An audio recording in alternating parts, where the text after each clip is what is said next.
बिस्मिल्लाहिर्रहमानिर्रहीम, अस्सलाम वालेकुम। This is Labib Singh from the platform of Mercury Marketing. और आज हम एक दफ़ा फिर से मौजूद हैं। हमारे क्लाइंट्स की और कस्टमर्स की काफ़ी सारी क्यूरीज जनरेट हो रही थी regarding Radisson hotel. We have to start the marketing again of Radisson hotel suites. सबसे पहले मैं आपको एक चीज़ क्लियर कर दूं कि हमारी कंपनी से if you want to invest in Radisson hotel, तो आपने मेरी तमाम तर जितने भी टीम मेंबर्स हैं उनसे गाइडलाइन हासिल करने के लिए आप टोल फ्री नंबर पर रब्ता करके जूम मीटिंग, टीम्स पे अपनी गूगल मीट, या फिर आप व्हाट्सएप के ऊपर स्क्रीन शेयर करके एग्रीमेंट, जो कि आपका 10 पेजेस का एग्रीमेंट है, उसके तमाम तर क्लॉज को और उसकी तमाम तर डिटेल्स को सही तरीके से समझ भी लीजिएगा और पढ़ भी लीजिएगा। मेरी टीम आपको डायरेक्टली गाइडलाइन भी दे सकती है। If you want to contact me personally, तो आप मेरी कंपनी से या मेरी टीम मेंबर से आप मेरा पर्सनल नंबर भी ले सकते हैं। Let's talk about the hotel sweets. तो अभी इस वक्त मैं मौजूद हूँ यहाँ की साइट के ऊपर। कंस्ट्रक्शन की अगर बात की जाए तो यहाँ पे विंडो इंस्टॉलेशन का काम एक्सटीरियर में, और इसके अलावा टाइल्स का काम जो स्टार्ट कर दिया गया है, यानी कि ये प्रोजेक्ट अब फिनिशिंग के मरहले के अंदर स्टार्ट है। Delivery date according to my analysis, तो ये डिलीवरी डेट इसकी फिर भी आफ्टर 1 to 2 years होगी, क्योंकि यहाँ पे जो फिनिशिंग का काम है वो बहुत लंबा काम होता है किसी प्रोजेक्ट के अंदर।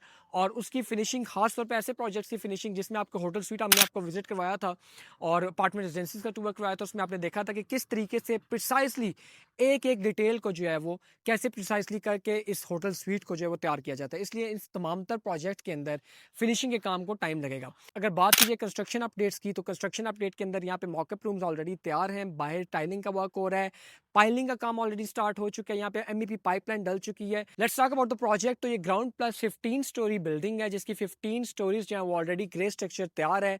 मॉकअप रूम का टूर जैसे मैं आपको पहले बता चुका हूँ, हम आपको करा चुके हैं। यहाँ पे आपको ग्राउंड और फर्स्ट फ्लोर के ऊपर retail units, corridors, lobbies, crew lounge, जो कि एयरपोर्ट के लिए खास तौर पे डिजाइन किया गया है, इसके बिल्कुल करीब आपको एक्सेसिबिलिटी मिलती है न्यू इस्लामाबाद एयरपोर्ट की। तो यहाँ पे क्रू लाउंज ऑलरेडी आपको दिया जा रहा है, जिसमें आपके एयरपोर्ट के तमाम तर मेंबर्स जो है उनके लिए स्पेशली एक डिजाइन क्रू लाउंज होगा। इसके अलावा यहाँ पे आपको स्काई लॉबी मिलती है on 15th floor. Roof top के ऊपर आपको डिफरेंट रेस्टोरेंट्स, जिसमें local as well as continental cuisines जो है वो ऑलरेडी यहाँ पे साइन हो चुकी हैं। अच्छा, जो डबल हाइटेड लॉबी का कॉन्सेप्ट लेके आया रेडिसन होटल, तो ये आप स्क्रीन पे भी देख सकते हैं कि डबल हाइटेड लॉबी का, स्काई लॉबी का फर्स्ट टाइम कॉन्सेप्ट है वो पाकिस्तान में रेडिसन होटल लेके आ रहा है। रेडिसन होटल के बैकग्राउंड के बारे में अगर आपको बताता चलूं, 100 प्लस कंट्रीज के अंदर 1400 प्लस होटल्स जो है वो ऑलरेडी रेडिसन होटल जो है वो ऑपरेट कर रहे हैं अंडर डिफरेंट ग्रुप नेम, जिसमें Radisson Blu, Radisson red, Radisson park in by Radisson, different किस्म के रॉयल होटल्स जो है होटल चेन, वो 7 ग्रुप्स के अंदर जो है वो ऑलरेडी रेडिसन जो है इसको ऑपरेट कर रहे हैं। इनका पहला होटल जो बना था वो एसएस होटल्स के नाम से कोपनहेगन डेनमार्क में बना था, जिसको डिजाइन किया गया था by the famous architect आर्ने Jacobson. ये प्रोजेक्ट मुमताज़ सिटी के बिल्कुल हाइटेड एरिया के ऊपर बन रहा है। यहाँ से आपको तमाम तर व्यूज़ और बिल्कुल साथ यहाँ पे श्रीनगर हाईवे है, तो आपकी accessibility, if you want to go to downtown, आपको 15 मिनट्स में Islamabad downtown through Srinagar highway आप जा सकते हैं। अगर आपने एयरपोर्ट जाना है तो यहाँ से 5 to 8 मिनट्स की ड्राइव के ऊपर आपको एयरपोर्ट करीब तरीन है।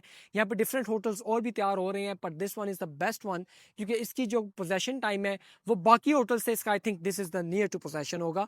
ये 2 साल में बनेगा, तो बाकी होटल्स को कम से कम 3 साढ़े 3 साल अभी और लग जाएंगे।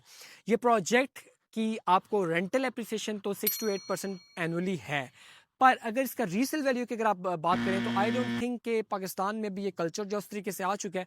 पर फिर भी 1 से 2 साल के बाद, क्योंकि लोग अब इस कॉन्सेप्ट को समझना शुरू हो गए हुए हैं कि होटल स्वीट को किस तरीके से ऑपरेट किया जाता है, उसमें से कैसे अपनी रेंटल इनकम जनरेट की जाती है, तो आई थिंक कि आने वाले वक्त में जो होटल स्वीट की आपकी रीसेल वैल्यू है वो भी अच्छी होगी। पर राइट नाउ आपको यहाँ पे इन्वेस्टमेंट करने से पहले एक दफ़ा फिर मैं आपको बता दूं कि एग्रीमेंट और तमाम तर एस्पेक्ट्स जो हैं, उनके फैक्टर्स जो हैं, उनको तरीके से होमवर्क करके स्टडी करने के बाद यहाँ पे इन्वेस्टमेंट करनी चाहिए। मजीद मालूमात के नीचे दिए गए नंबर पर रब्ता कर सकते हैं आप।